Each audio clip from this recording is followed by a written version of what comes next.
Village food blog চ্যানেলের সবাইকে স্বাগত। আজকে এমনই একটা রেসিপি তোমাদের সামনে আমি শেয়ার করব, যেটা হয়তো কখনো তোমরা খাওনি কিংবা বানাওনি।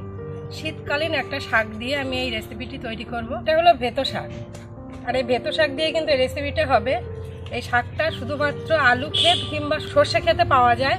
এটা মাঠ থেকে তুলে এনেছি, আর এটাই দিয়ে আমি আজকে রেসিপিটা তৈরি করব। চলো তাহলে রেসিপিটা কিভাবে বানাবো তোমাদের দেখাই। আমরা প্রথমে শাকটা তো বেটে নেব, তবে তার আগে বেটে নেব রসুন।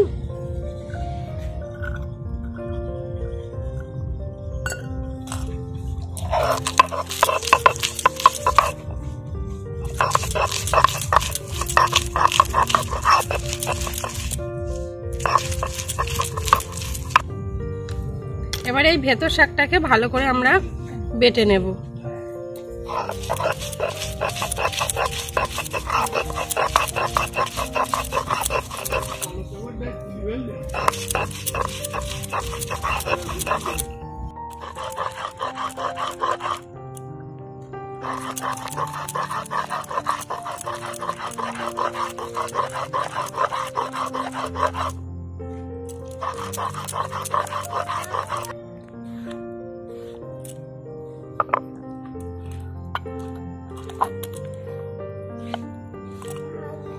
সমস্ত শাকগুলো কিন্তু আমি একইভাবে বেটে নেব।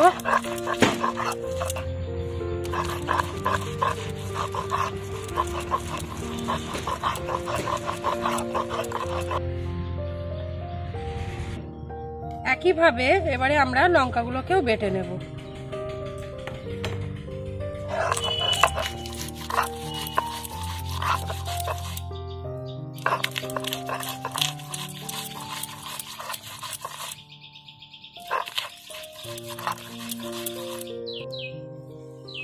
ঝালগুলো বাটা হয়ে গেছে। এবারে আমি এই বাটা ঝালগুলোই আবার তুলে নেব এই শাকের মধ্যে।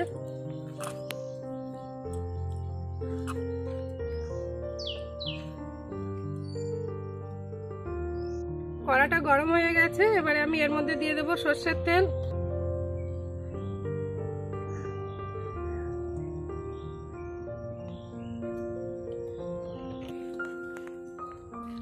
তেলটা গরম হয়ে গেছে, এবারে আমি এর মধ্যে দিয়ে দেব রসুন বাটা।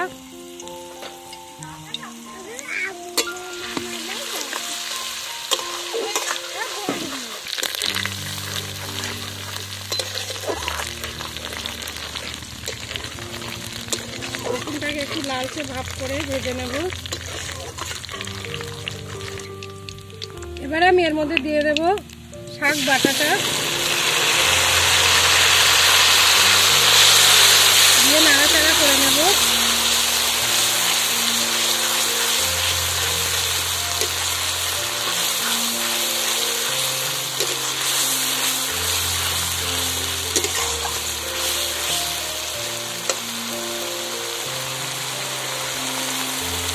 এবারে আমি এর মধ্যে দিয়ে দেবো পরিমাণ মতো নুন,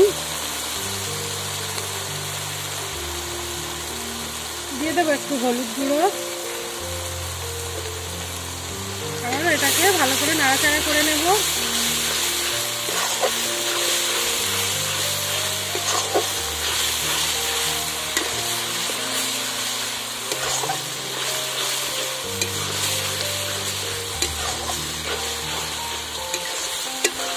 শাকের ভিতরে যে রসটা আছে সেটা কিন্তু শুকিয়ে নিতে হবে। তাই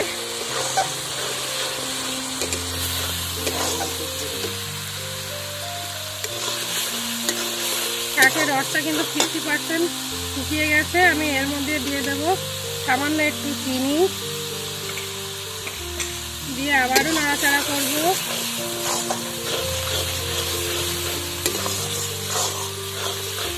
খুব তাড়াতাড়ি কিন্তু এই রেসিপিটা তৈরি করা যায়,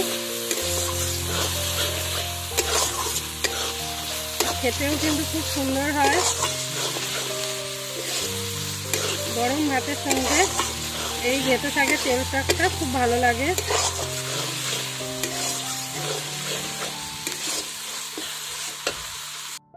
সবশেষে আমি দিয়ে দিলাম মরিচের গুঁড়ো, একটু নাড়াচাড়া করে নেব। শাকের তেল শাকটা কিন্তু প্রায় তৈরি হয়ে গেছে।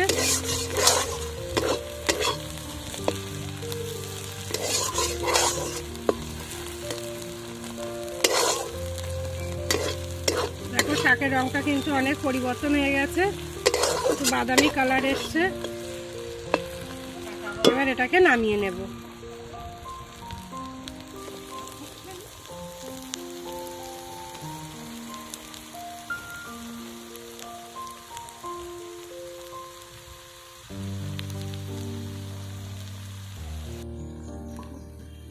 ভেতো শাকের তেল শাক এই রেসিপিটি কেমন হয়েছে অবশ্যই তোমরা কমেন্ট করে জানাবে। আর যদি ভালো লাগে তাহলে লাইক করবে। আর এখনও যেসব বন্ধু আমার ভিডিও দেখো কিন্তু সাবস্ক্রাইব করোনি তাদেরকে বলছি এখনই আমার এই ভিলেজ ফুড ব্লগ চ্যানেলটিকে সাবস্ক্রাইব করো।